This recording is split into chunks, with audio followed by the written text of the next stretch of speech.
విద్యార్థులు చదువుతో పాటు క్రీడల్లో రాణించాలని మున్సిపల్ చైర్పర్సన్ ఆకుల రజిత వెంకన్న అన్నారు.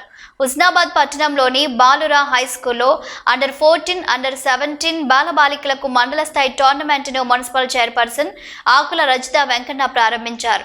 ఏజీఎఫ్ క్రీడల్లో కబడ్డీ, ఖోఖో, వాలీబాల్, అథ్లెటిక్స్ నిర్వహిస్తున్నట్లు తెలిపారు.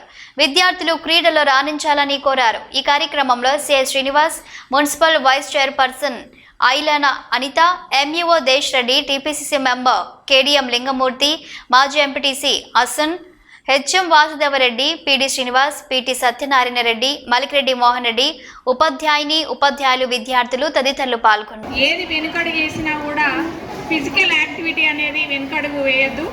ఎందుకంటే ఇప్పుడున్న పిల్లలు కానీ ఒక 15 ఇయర్స్ వచ్చేసరికి చాలా ప్రాబ్లమ్స్ ఫేస్ చేయాల్సి వస్తుంది.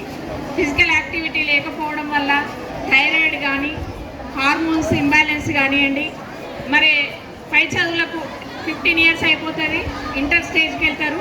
అక్కడ ప్రెజర్ తట్టుకోలేక కూడా అవాంఛిత సంఘటనలకు పాల్పడుతున్నారు.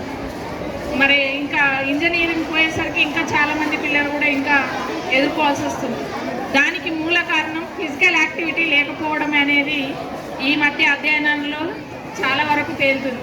స్టేజ్లోనే మనం మన ఆరోగ్యాన్ని పెంపొందించుకోవడానికి ఫిజికల్ యాక్టివిటీ రోజు 1 గంట ఖచ్చితంగా మన కోసం, మనం ఇతరే చేసినవన్నీ ఇంకెవరి కోసం అవుతాయి, కానీ ఫిజికల్ యాక్టివిటీస్ అనేది మన కోసం మనం చేసుకునేది. కాబట్టి ప్రతి ఒక్కరూ కూడా రోజు 1 గంట సేపు ఏదో ఒక గేమ్, మీకు ఇష్టం ఏ గేమ్ నచ్చితే ఆ గేమ్ విషయంలో మీరు మంచిగా ప్రోత్సాహంగా ఆడాలి. మరి రన్నింగే కావచ్చు, కబడ్డీ కావచ్చు, ఖోఖో కావచ్చు, వాలీబాలే కావచ్చు, మీకు మంచిగా ఇంత చక్కగా ప్లే గ్రౌండ్ ఉన్నది. మరి మినీ స్టేడియంలో కూడా ఆడుకోవచ్చు అనేది ఈ మధ్య మంత్రి గారు కూడా చెప్పడం జరిగింది. మున్సిపల్ తరఫున కూడా మేము దాన్ని క్లీన్ చేయించడం కానీ తగిన ఏర్పాట్లు కూడా చేయడం జరుగుతుంది.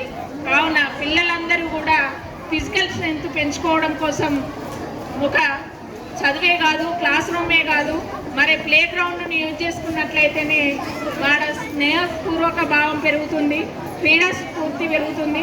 ప్రతి ఒక్కరు కూడా క్లాస్ రూమ్లో కంటే కూడా ఫ్రెండ్షిప్ పెరిగేది ప్లే గ్రౌండ్లోనే అనేది మనం గుర్తుంచుకోవాల్సిన అవసరం ఎంతైనా ఉన్నది. స్పోర్ట్స్ ఆడిచ్చేది లేదు, కానీ రోజుకు ఒక 10 రౌండ్లు, ఈ గ్రౌండ్ ఇంకా చాలా పెద్దగా ఉండేది, 10 రౌండ్లు ఖచ్చితంగా రన్నింగ్, ఏదో ఒక ఆటతో.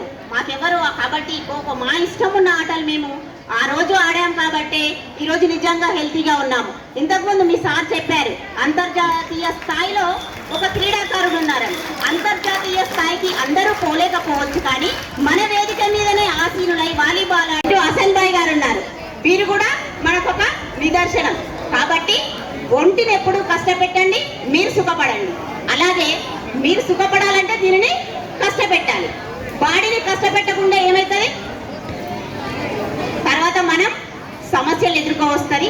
చాలా మంది తల్లిదండ్రులకు కూడా ఒక విన్నపం ఈ సందర్భంగా, మావోడు బాగా ఫిజికల్గా బాగున్నాడు. ఫిజికల్గా బాగుండడం కాదు, ఈ రోజుల్లో మెంటల్గా బాగుండాలి, మెంటల్ స్ట్రెంగ్త్ పెరగాలి.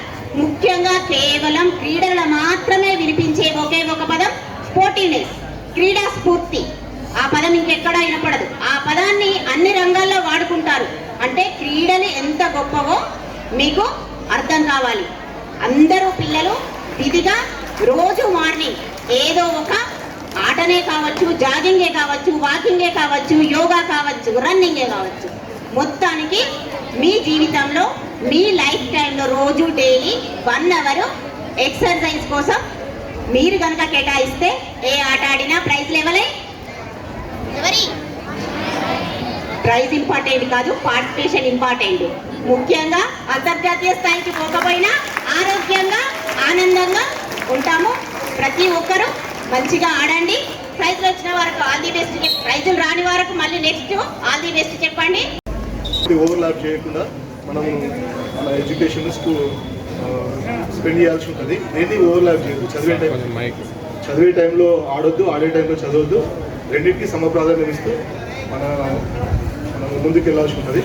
జనరల్గా ఏంటంటే స్పోర్ట్స్లో గెలుపోవటములు ఉంటాయి, యాజ్ వెల్ యాజ్ మన రియల్ లైఫ్లో కూడా. అంటే స్పోర్ట్స్ మెన్షిప్ ఒకటి మనకు ఆడడం వల్ల, ఆటల వల్ల వస్తుంది.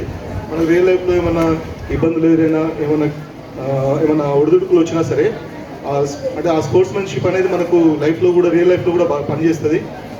మీరందరూ కూడా మీ వ్యాయామ ఉపాధ్యాయులు చెప్పిన వాళ్ళ అంటే దానికి గేమ్స్కు ప్రయారిటీ ఇస్తూ వాళ్ళ గైడెన్స్ మీరు ఫాలో అయితే భవిష్యత్తులో మంచి క్రీడాకారులు అవుతారని నేను అనుకుంటున్నా.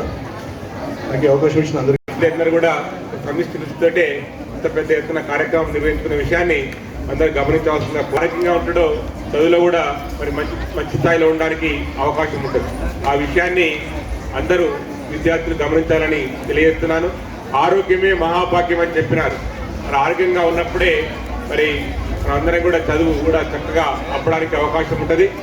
కాబట్టి గెలుపు ఓటములు అనేది సహజం. ఓడడం గెలవడం మరి ఓడిపోయినటువంటి విద్యార్థులు నెక్స్ట్ టైంలో మరి ఎక్కడైతే తప్పులు చేసిరో ఆ తప్పులను గమనించుకొని మళ్ళీ ప్రయత్నం చేసినట్టయితే మళ్ళీ గెలుపు సాధ్యమవుతే విషయాన్ని గమనించాలని తెలియజేస్తున్నాను. అదే మాదిరిగా మన సిద్దిపేట జిల్లాలో బాగా పెద్ద సంఖ్యలో పాల్గొన్నటువంటి జట్లు సిద్దిపేటలో టౌన్లో ఉంటాయి. ఆ తర్వాత రెండవ ప్లేస్లో ఉన్నటువంటి టౌన్ హుస్నాబాద్ అని తెలియజేస్తున్నాను. ఇంత పెద్ద సంఖ్యలో ప్రైవేట్ పాఠశాలలు అదేవిధంగా రీజియన్ స్కూల్స్ గవర్నమెంట్ పాఠశాలలో ఇంత పెద్ద సంఖ్యలో పాల్గొనడం మరి చాలా గొప్ప విషయంగా భావిస్తున్నాను. అందరూ ప్రధానోపాధ్యాయులు కూడా ఆయా పాఠశాలలో విద్యార్థులకు ఆటలు నేర్పుతూ అదేవిధంగా ఆడిస్తూ ఖచ్చితంగా ప్రతిరోజు సాయంకాలం ఏదో ఒక ఆట అందరు విద్యార్థులు ఆడేటట్టుగా మరి ఆ ప్రధానోపాధ్యాయులు చర్యలు తీసుకోవాలని ఈ సందర్భంగా తెలియజేస్తున్నాను. అదే మాదిరిగా మరి మన జీవితంలో రోజుకు 24 గంటలు అయితే కనీసం 1 గంటనైనా మరి పిల్లలు కావచ్చు, యువకులు కావచ్చు, వృద్ధులు కావచ్చు, మరి వయసుతో నిమిత్తం లేకుండా ఖచ్చితంగా 1 గంట సమయాన్ని మన శరీరానికి వెచ్చించినట్టయితే అందరూ కూడా ఆరోగ్యకరంగా ఉండడానికి అవకాశం ఉంటుందనే విషయాన్ని గమనించాలని తెలియజేస్తున్నాను. అదే మాదిరిగా మొన్నే జరిగినటువంటి ఒలింపిక్స్ ఆరోగ్యమే మహాభాగ్యం. మరి ఇంత మంచి కార్యక్రమం, ఇంత మంచి అవకాశం మీకు క్రీడ ద్వారా లభిస్తుంది కాబట్టి ప్రైజులకు ఆలోచించకుండా, అంటారెడ్డి గారు చెప్పినట్టు ప్రైజులకు ఆలోచించకుండా ఆటలలో ప్రతిరోజు పాల్గొనండి. అది మీకు వెలకట్ట లేనటువంటి ధనాన్ని ఇచ్చినట్టే. మీకు జబ్బులు లేకపోతే ఖర్చులన్నీ తప్పినట్టే. అది చాలా ఇంపార్టెంట్. అదేవిధంగా మీలో ఎంతమంది అంతర్జాతీయ స్థాయికి వెళ్తారో చేతులు రావటండి. క్రీడాకారులందరూ కూడా తప్పకుండా అంతర్జాతీయ స్థాయిలో పథకాన్ని తీసుకురావాల్సింది అటువంటి ఒక ఆలోచన విద్యార్థులకు ఉంది. దానికి మన వ్యాయామం